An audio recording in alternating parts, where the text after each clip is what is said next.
चलेगा। जब हम लोग इस पे प्रैक्टिस नहीं करेंगे तो कैसे पता चलेगा।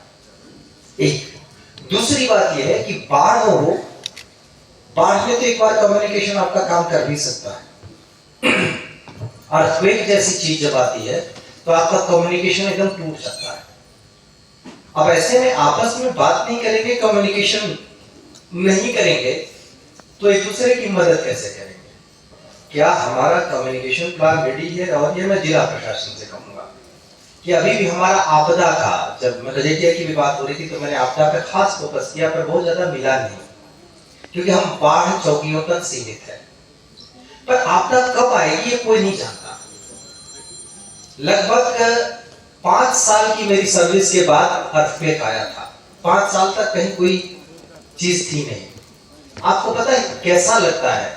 उस समय चारों तरफ अंधेरा, शाम का 6:15 के करीब का वक्त, और फिर बारिश होने लगी, यानी आप बाहर भी नहीं रुक सकते। और अर्थक्वेक में बारिश का होने का मतलब कि क्रैक डेवलप होता है और उसमें पानी जब घुसता है तो फर्दर बिल्डिंग के गिरने की संभावनाएं बढ़ जाती है। मेरा संपर्क किसी से नहीं हो पा रहा था और रात के 11 बजे तक किसी से कोई संपर्क नहीं हुआ। मीनिंग देर पाई कि हम ये मान के चलते हैं कि अर्थक्वेक में अब आप अकेले बचे हैं, आपको रेस्क्यू करना है। तो 7 बजे 7:30 बजे के आसपास मैंने निर्णय ले लिया कि ये मानते हुए कि पूरे स्टेट में सिर्फ मैं ही बचा हूं रेस्क्यू करने के लिए, एंड मेरे एसएसपी, हमने तुरंत रेस्क्यू की चीजें शुरू की।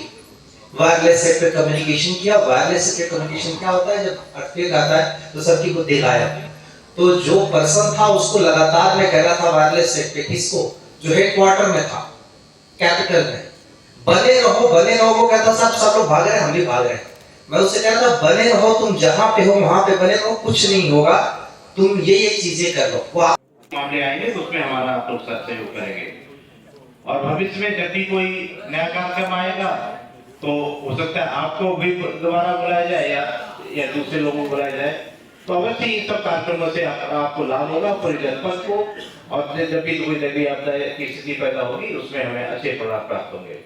आप लोगों ने बड़े धैर्य के साथ यहाँ पर कार्यक्रम में रहे हैं। थोड़ा बीच बीच में टोकना जरूर पड़ा है, ये जब भीड़ होती है तो इतना करना पड़ता है, लेकिन फिर भी आप लोगों ने बड़े धैर्य से पूरे कार्यक्रम को सुना है और इसमें पूरा सहयोग दिया है। आप सभी लोगों को बहुत बहुत धन्यवाद।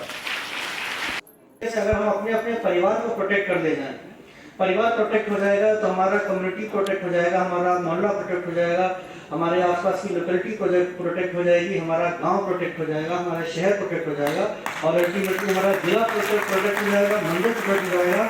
और जब हम सुरक्षित रहेंगे तभी हम अपने माननीय प्रधानमंत्री जी, माननीय मुख्यमंत्री जी के विकसित भारत के सपनों का जो भारत है वो बना सकेंगे। उसके लिए सबसे पहली आवश्यकता है कि जो चुनौतियां हैं, जो आपदाएं हैं, उनको हम न्यून कर सकें और उसमें हम अपनी भूमिका को पहचानें।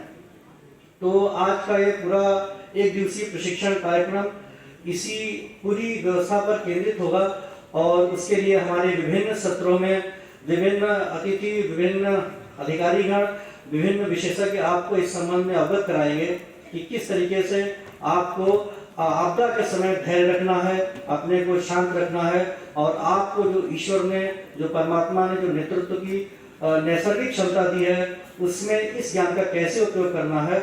इसी पर एक पूरा प्रशिक्षण कार्यक्रम आयोजित होगा। पूरे दिन हम लोग इसमें बहुत सारी नई चीज़ें सीखेंगे, आपकी जिज्ञासाओं के माध्यम से भी नई नई चीज़ें जानेंगे। तो मैं इसी के साथ संचालक महोदय से अनुरोध करूंगा कि मुख्य अतिथि और विशिष्ट अतिथि महोदय की अनुमति से हम लोग कार्यक्रम